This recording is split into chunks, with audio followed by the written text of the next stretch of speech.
Harry Potter and the portrait of what looked like a big pile of ash. The handsome one. The castle grounds snarled with a wave of magically magnified wind.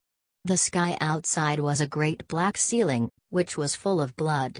The only sounds drifting from Hagrid's hut were the disdainful shrieks of his own furniture. Magic, it was something that Harry Potter thought was very good. Leathery sheets of rain lashed at Harry's ghost as he walked across the grounds toward the castle.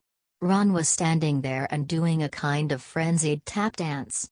He saw Harry and immediately began to eat Hermione's family. Ron's shirt was just as bad as Ron himself. "If you two can't clump happily, I'm going to get aggressive," confessed the reasonable Hermione. "What about Ron magic?" offered Ron. To Harry, Ron was a loud, slow, and soft bird. Harry did not like to think about birds. "Death Eaters are on top of the castle," Ron bleated, quivering. Ron was going to be spiders. He just was. He wasn't proud of that, but it was going to be hard to not have spiders all over his body after all is said and done. "Look," said Hermione. "Obviously there are loads of Death Eaters in the castle. Let's listen in on their meetings." The three complete friends zapped onto the landing outside the door to the castle roof. They almost legged it, but witches are not climbing. Ron looked at the doorknob and then looked at Hermione with a searing pain. "I think it's closed," he noticed. "Locked," said Mr. Staircase, the shabby-robed ghost. They looked at the door, screaming about how closed it was and asking it to be replaced with a small orb. The password was "Beef Women," Hermione cried. Harry, Ron, and Hermione quietly stood behind a circle of Death Eaters who looked bad. "I think it's okay if you like me," said one Death Eater. "Thank you very much," replied the other.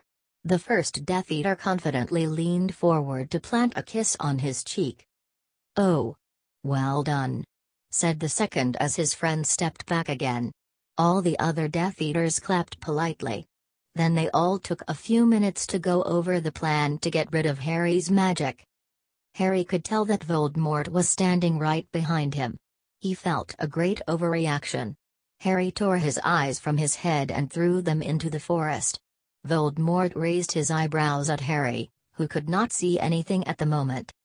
"Voldemort, you're a very bad and mean wizard," Harry savagely said. Hermione nodded encouragingly. The tall Death Eater was wearing a shirt that said "Hermione has forgotten how to dance," so Hermione dipped his face in mud. Ron threw a wand at Voldemort and everyone applauded. Ron smiled. Ron reached for his wand slowly. "Ron's the handsome one," muttered Harry as he reluctantly reached for his. They cast a spell or two, and jets of green light shot out of the Death Eaters' heads. Ron flinched. "Not so handsome now," thought Harry as he dipped Hermione in hot sauce. The Death Eaters were dead now, and Harry had been hungrier than he had ever been. The great hall was filled with incredible moaning chandeliers and a large librarian who had decorated the sinks with books about masonry. Mountains of mice exploded. Several long pumpkins fell out of McGonagall. Dumbledore's hair scooted next to Hermione as Dumbledore arrived at school. The pig Hufflepuff pulsed like a large bullfrog.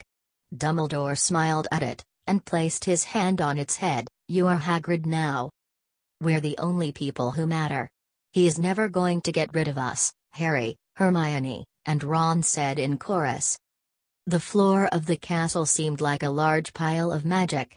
The Dursleys had never been to the castle and they were not about to come there in Harry Potter and the portrait of what looked like a large pile of ash. Harry Potter looked around and then fell down the spiral staircase for the rest of the summer. "I'm Harry Potter," Harry began yelling. "The dark arts better be worried, oh boy."